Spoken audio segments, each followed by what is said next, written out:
2025년 세계는 다시 거칠어졌습니다. 전쟁의 포성은 멈추지 않고 강대국들은 서로를 견제하며 날을 세우고 있죠. 그런데 이 살벌한 국제 정글 속에서 미국도 중국도 러시아도 유독 한 나라를 대할 때만큼은 이상할 정도로 조심스러워합니다. 바로 대한민국입니다. 핵무기를 수천 발 쌓아둔 나라도 아닌데 왜 강대국들은 한국을 함부로 건드리지 못하는 걸까요? 그 이유를 따라가다 보면 시간은 자연스럽게 30년 전으로 되돌아가게 됩니다. 당시 러시아는 돈 대신 무기를 건네는 선택을 했습니다.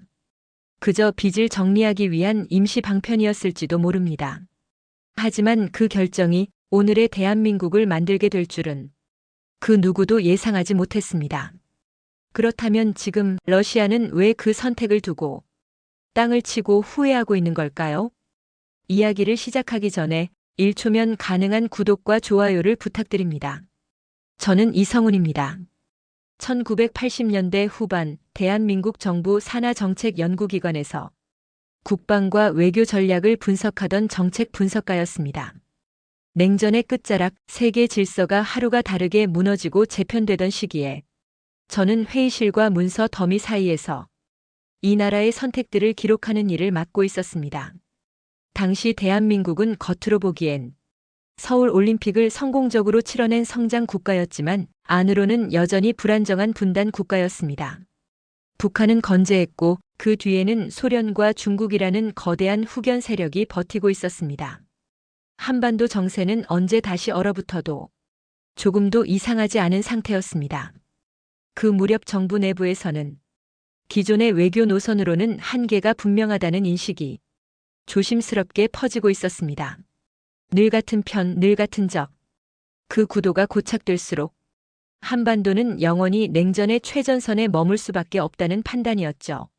그래서 꺼내든 카드가 이른바 북방 정책이었습니다. 휴전선 너머의 적을 직접 상대하기보다 그 적의 뒤를 바치고 있던 나라들과 먼저 관계를 풀어보자는 전략이었습니다. 지금 돌이켜보면 전략이라 부를 수 있겠지만 당시 분위기에서 그 선택은 거의 모험에 가까웠습니다. 특히 소련과의 관계 개선은 많은 사람들에게 받아들이기 힘든 이야기였습니다. 이념적으로는 철저히 정반대의 나라였고 불과 얼마 전까지만 해도 적성국으로 분류되던 상대였기 때문입니다. 하지만 세계는 이미 변하고 있었습니다. 동유럽이 흔들리고 있었고 사회주의 체제는 안에서부터 균열을 일으키고 있었습니다. 제가 처음 소련 관련 자료를 검토하던 날을 지금도 또렷이 기억합니다. 서류 속의 숫자들은 냉정했습니다. 겉으로는 초강대국이었지만 실제 소련의 재정 상태는 국가 운영 자체가 위태로울 정도였습니다. 개혁을 외치고 있었지만 국민들에게 돌아갈 기본적인 생필품조차 부족한 상황이었습니다. 그들이 한국에 요청한 것은 사실상 차관이었습니다. 표현은 외교적이었지만 내용은 분명했습니다. 도와달라는 신호였습니다. 정부는 깊은 고민에 빠졌습니다. 금액은 30억 달러. 당시 한국의 외환 보유고를 생각하면 결코 가벼운 숫자가 아니었습니다. 회의실 안에서는 계산기 소리보다 한숨이 더 자주 들렸습니다. 만약 이 돈을 돌려받지 못한다면 그 후폭풍은 고스란히 국민이 감당해야 했기 때문입니다. 결정이 외부로 알려지자 반발은 예상보다 거셌습니다. 왜 하필 저 나라냐? 공산국가에 국민 세금을 퍼붓는 거냐? 때이면 누가 책임질 거냐? 신문과 방송, 거리와 국회에서 같은 질문이 반복됐습니다. 저 역시 그 질문들 앞에서 확신을 가지기 어려웠습니다. 이 선택이 옳다고 단언할 근거는 없었고 틀렸을 경우의 책임은 너무 컸습니다. 하지만 동시에 기존의 방식으로는 아무것도 바뀌지 않는다는 것도 분명했습니다. 결국 결정은 내려졌습니다. 대한민국은 소련과 수교를 맺고 차관을 제공하기로 합니다. 모스크바 붉은 광장에 태극기가 올라가던 날 많은 이들은 냉전의 벽이 허물어졌다고 말했습니다. 그 순간만큼은 모두가 새로운 시대를 기대했습니다. 그러나 역사는 늘 예상보다 빠르게 움직였습니다. 차관 제공 이후 채 1년도 지나지 않아 소비에트 연방은 해체됩니다. 하루아침에 지도에서 사라진 초강대국. 그 순간 우리가 빌려준 돈의 주체도 함께 사라졌습니다. 뒤를 이은 러시아는 현실적이었습니다. 솔직히 말해 냉정했습니다. 지금은 돈이 없다. 이자를 논할 상황도 아니었고 원금조차 장담할 수 없다는 입장이었습니다. 사실상 모라토리엄에 가까운 태도였습니다. 그때부터 한국 정부 관계자들의 일상은 러시아 관청 복도를 오가는 일이 되었습니다. 하지만 돌아오는 답은 늘 같았습니다. 기다려달라, 방법이 없다, 지금은 어렵다. 시간만 흘러갔고 해결의 실마리는 보이지 않았습니다. 그렇게 몇 해가 지나 러시아가 뜻밖의 제안을 하나 내놓습니다. 현금 대신 자신들이 보유한 무기로 빚을 갚겠다는 선택이었습니다. 이 제안이 처음 전달됐을 때 회의실 공기는 싸늘했습니다. 한국군은 수십 년 동안 미국식 무기 체계에 맞춰 훈련되고 운영돼 왔습니다. 러시아 무기는 규격도 체계도 철학도 달랐습니다. 부품 수급은 어떻게 할 것인지, 정비는 누가 맡을 것인지, 전시 상황에서 혼선은 없을지. 문제는 끝없이 쏟아졌습니다. 무엇보다 인식의 벽이 컸습니다. 당시 러시아 무기는 걸프전의 기억과 함께 싸지만 신뢰하기 어려운 무기라는 이미지가 강했습니다. 수출용으로는 핵심 성능을 뺀 이른바 몽키 모델을 보낼 것이라는 의심도 적지 않았습니다. 그럼에도 불구하고 완전한 거절은 쉽지 않았습니다. 아무것도 받지 못하는 것보다는 무엇이든 받아보자는 판단이 작용했습니다. 그 선택이 훗날 이렇게 큰 파장을 낳게 될 줄은 그 누구도 예상하지 못했습니다. 1996년 부산항. 러시아에서 출발한 화물선이 접안했고 커다란 나무 상자들이 하나둘 내려왔습니다. 현장에 있던 관계자들의 표정에는 기대보다 긴장이 더 짙게 깔려 있었습니다. 상자를 여는 순간 모든 판단이 내려질 것이라 생각했기 때문입니다. 뚜껑이 열리자 분위기는 단숨에 바뀌었습니다. 그 안에 들어있던 것은 낡은 고철도 성능을 낮춘 수출형 장비도 아니었습니다. 러시아군이 실제로 사용하던 최신 장비들이었습니다. 심지어 생산 직후의 흔적이 남아있을 만큼 상태도 좋았습니다. 이유는 단순했습니다. 러시아에는 수출용 모델을 따로 제작할 여력조차 없었던 겁니다. 가장 빠르고 가장 저렴하게 빚을 정리할 수 있는 방법은 이미 만들어둔 실사용 장비를 그대로 넘기는 것이었습니다. 그 순간 한국이 손에 넣은 것은 단순한 무기가 아니었습니다. 그 안에는 러시아가 오랜 시간 축적해온 전투 경험과 설계 사상 그리고 전쟁을 바라보는 철학이 그대로 담겨 있었습니다. 군인들에게는 부담이었지만 연구자들에게는 기회였습니다. 국방과학연구소 연구원들은 이 장비들을 단순히 운용 대상으로 보지 않았습니다. 하나의 교과서처럼 분해하고 분석하고 기록하기 시작했습니다. 볼트 하나, 전선 하나, 장갑의 배치와 내부 공간의 활용까지 그동안 접근할 수 없었던 영역들이 눈앞에 펼쳐졌습니다. 서방에서는 결코 쉽게 보여주지 않던 기술들이 예상치 못한 방식으로 한국 땅에 들어온 순간이었습니다. 그날 이후 아무도 소리 높여 말하지는 않았지만 한국의 군사기술 개발 방향은 조용히 달라지기 시작했습니다. 그리고 그 변화는 훗날 전혀 다른 이름으로 세계에 등장하게 됩니다. 하지만 그때까지는 아직 아무도 몰랐습니다. 이 선택이 누군가에게는 오판으로 기억되고 또 누군가에게는 한 나라의 운명을 바꾼 전환점으로 남게 될 줄은 말입니다. 러시아 무기들이 본격적으로 국내에 들어온 뒤 제 역할은 단순한 정책 분석가에서 이 장비들이 우리에게 어떤 의미를 가질 수 있는지를 정리하는 기록자로 바뀌기 시작했습니다. 군과 연구소 그리고 정부 사이를 오가며 이 낯선 무기들을 둘러싼 모든 논의를 지켜봐야 했습니다. 처음 분위기는 솔직히 냉담했습니다. 현장에서 만난 군 관계자들 상당수는 이 장비들을 운용하기 어려운 골칫거리로 여겼습니다. 규격도 다르고 정비 체계도 없고 미국식 교리와는 맞지 않는 부분이 너무 많았습니다. 전쟁이 나면 오히려 혼란만 키울 거라는 우려도 컸습니다. 하지만 국방과학연구소의 분위기는 달랐습니다. 연구원들의 눈빛은 분명히 달라 보였습니다. 그들은 이 무기들을 써야 할 장비가 아니라 열어봐야 할 구조물로 보고 있었습니다. 그리고 그 시선은 곧 행동으로 옮겨졌습니다. 처음 시작은 아주 단순했습니다. 분해였습니다. 겉으로 보이는 성능이 아니라 안에 무엇이 들어있는지를 확인하는 작업이었죠. 볼트 하나를 풀고 장갑을 드러내고 배선과 회로 기계 구조를 하나씩 확인했습니다.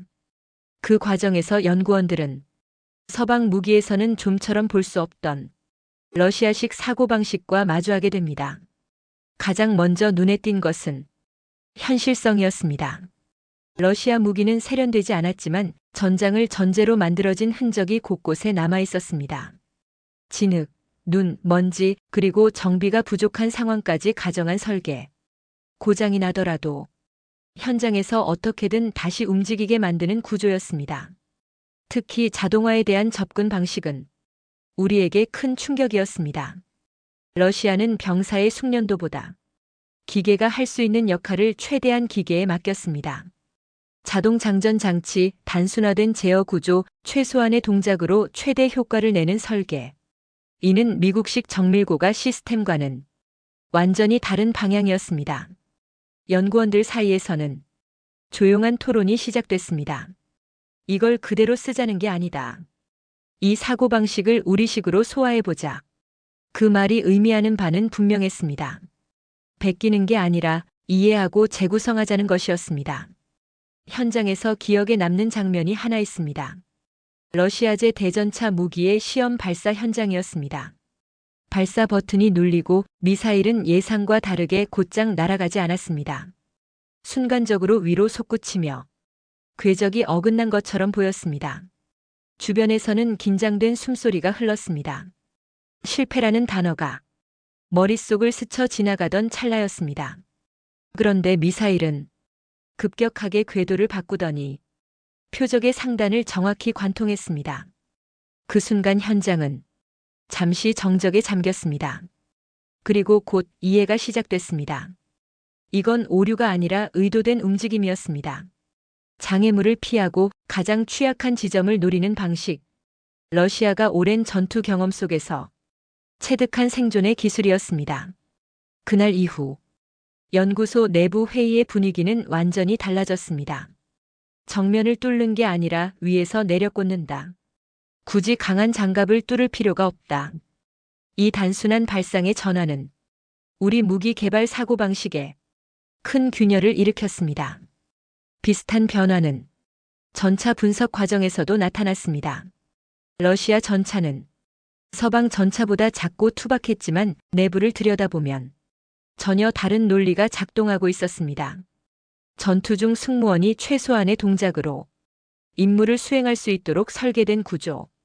전장을 기계와 인간이 함께 버티는 공간으로 인식하고 있었습니다. 이 모든 분석은 곧바로 외부에 공개되지 않았습니다. 조용히 기록되었고 조용히 축적되었습니다. 그때는 아직 이 기술들이 어디로 이어질지 아무도 알지 못했기 때문입니다. 제 역할은 이 변화들을 문서로 남기는 일이었습니다. 회의록, 기술 검토 보고서, 그리고 정책 제언.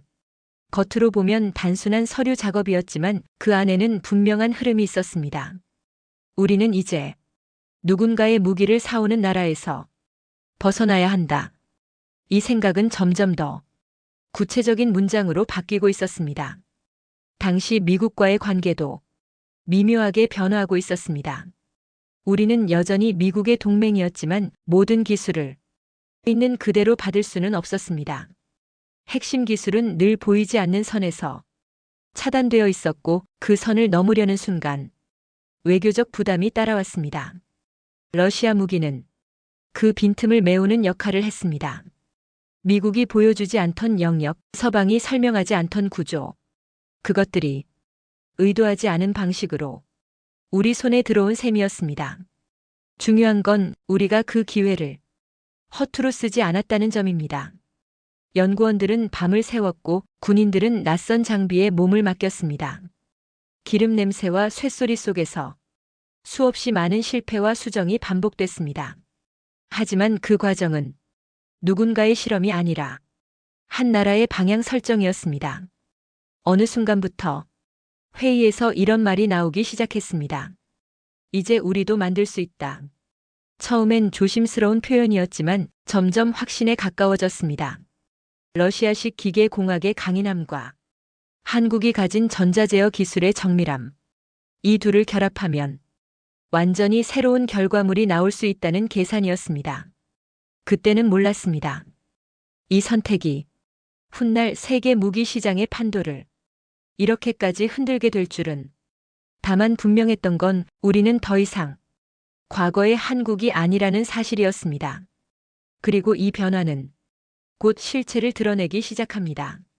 서류 속 개념이 아니라 현실의 무기, 현실의 전력으로 말입니다. 러시아 무기에서 얻은 통찰은 곧바로 새로운 무기를 만들어내는 결과로 이어지지 않았습니다. 오히려 그 반대였습니다. 우리는 한동안 아무것도 하지 않는 것처럼 보였습니다. 정확히 말하면 겉으로 드러나는 변화가 없었습니다. 새로운 무기가 발표된 것도 아니었고 대대적인 국방개혁이 선언된 것도 아니었습니다. 그러나 내부에서는 이미 방향이 정해져 있었습니다. 이제부터는 왜 이렇게 만들었는지를 먼저 묻자. 이 질문이 우리 무기 개발의 출발점이 되었습니다. 러시아 무기를 보며 이게 좋다, 나쁘다를 따지는 대신 이 상황에서 이 선택을 한 이유가 무엇이었는지를 끝까지 파고들기 시작했습니다. 전차 분석 회의에서 가장 많이 등장한 단어는 생존이었습니다. 러시아 전차는 최첨단이라는 표현과는 거리가 멀었지만 전투가 벌어지는 실제 환경을 가장 냉정하게 상정하고 있었습니다. 정비 인력이 부족해도 보급이 끊겨도 어떻게든 끝까지 움직이게 만드는 구조. 이 접근 방식은 한국군의 현실과 묘하게 맞아떨어졌습니다. 한반도는 짧은 시간 안에 전면전이 벌어질 수 있는 공간이고 전투는 장기전보다는 순식간에 승부가 갈릴 가능성이 높았습니다. 그런 환경에서는 완벽한 무기보다 끝까지 버티는 무기가 필요했습니다. 하지만 그대로 가져올 수는 없었습니다. 러시아식 설계는 강인했지만 정밀함과 정보 처리 능력에서는 분명한 한계가 있었습니다. 여기서 한국의 강점이 등장합니다. 전자공학, 제어 기술, 그리고 빠른 개선 주기. 회의에서 이런 말이 나오기 시작했습니다. 뼈대는 강하게, 눈과 귀는 정밀하게. 이 말은 곧 하나의 설계 원칙이 되었습니다. 기계 구조는 러시아식으로 단순하고 강인하게 가져가되 감지 통제 사격 체계는 한국이 가장 잘하는 방식으로 채워넣자는 생각이었습니다. 이 전환은 생각보다 어려운 작업이었습니다. 기계공학과 전자공학은 서로 다른 언어를 쓰는 분야였기 때문입니다. 강인함을 추구하면 정밀도가 떨어지고 정밀도를 높이면 현장 내구성이 약해지는 경우가 많았습니다. 수많은 시제품이 시험장에서 멈춰섰고 수정안은 다시 원점으로 돌아가기를 반복했습니다. 하지만 이 과정에서 한 가지는 분명해졌습니다. 우리는 더 이상 따라 만드는 단계에 있지 않다는 사실이었습니다. 대전차 무기 개발에서도 비슷한 변화가 일어났습니다. 과거에는 관통력과 사거리 같은 숫자가 중심이었습니다. 하지만 러시아 무기 분석 이후 질문이 달라졌습니다. 어디를 맞히는 게 가장 효과적인가? 이 질문은 무기의 성격 자체를 바꾸었습니다. 정면을 뚫는 대신 피해서 들어가고 강한 부분을 피하는 대신 약한 지점을 노리는 방식. 이 접근은 병사의 생존 가능성까지 함께 고려한 설계로 이어졌습니다. 현장에서 만난 한 개발자는 이렇게 말했습니다. 이건 기술이 아니라 전쟁을 바라보는 관점이 바뀐 겁니다. 그 말은 과장이 아니었습니다. 무기를 만든다는 것은 곧 전장을 어떻게 상상하느냐의 문제였고 우리는 러시아 무기를 통해 그 상상을 다시 그리기 시작했습니다. 이 변화는 자연스럽게 산업 구조에도 영향을 미쳤습니다. 국방은 더 이상 일부 대기업의 영역이 아니게 되었습니다. 부품 하나, 모듈 하나를 맡은 중소기업들이 기술 축적의 핵심 역할을 하게 되었습니다. 러시아 무기를 분석하며 얻은 단순하지만 강한 구조는 국산화 과정에서 큰 도움이 되었습니다. 복잡한 공정이 줄어들었고 국내 기술로 대체할 수 있는 영역이 빠르게 늘어났습니다. 이는 곧 생산 속도와 신뢰성으로 이어졌습니다. 그 결과는 시간차를 두고 나타났습니다. 처음에는 군 내부에서의 평가가 달라졌고 그 다음에는 해외에서의 반응이 바뀌기 시작했습니다. 특히 동유럽 국가들의 반응은 인상적이었습니다. 그들은 러시아식 무기에 익숙했고 서방 무기의 장단점도 잘 알고 있었습니다. 그런 그들에게 한국 무기는 낯설면서도 익숙한 존재였습니다. 겉은 서방 무기 같은데 속은 우리가 알던 방식이다. 이 말은 여러 나라에서 비슷하게 반복됐습니다. 한국 무기는 서방의 정밀함과 러시아식 실용성을 동시에 갖춘 무기로 인식되기 시작했습니다. 납기 역시 중요한 변수였습니다. 전쟁과 긴장이 고조되는 상황에서 무기는 언젠가 받을 장비가 아니라 지금 필요한 전력이었습니다. 한국은 빠른 생산과 안정적인 공급으로 이 요구에 정확히 부응했습니다. 그 순간 우리는 깨닫게 되었습니다. 30년 전 우연처럼 손에 들어온 기술이 이제는 한국 방위 산업의 정체성이 되었다는 사실을 말입니다. 아이러니하게도 이 모든 변화는 러시아의 선택에서 시작되었습니다. 그들은 단기적인 문제를 해결하기 위해 무기를 넘겼지만 우리는 그 안에서 장기적인 방향을 읽어냈습니다. 저는 정책 문서를 정리하며 이 흐름을 기록하는 입장이었지만 점점 한 가지 생각이 강해졌습니다. 이제 이 선택은 과거의 사건이 아니라 현재의 전략이다. 그리고 세계는 그 변화를 빠르게 알아보기 시작했습니다. 한국은 더 이상 무기를 수입하는 나라가 아니라 조건을 제시하는 나라로 바뀌고 있었습니다. 그때부터 외교 회의의 분위기도 달라졌습니다. 무기는 단순한 군사 자산이 아니라 외교 카드이자 신뢰의 상징으로 다뤄지기 시작했습니다. 한국 무기를 선택한다는 것은 단순히 장비를 사는 것이 아니라 한국이라는 나라와 장기적인 관계를 맺는다는 의미로 해석되기 시작했습니다.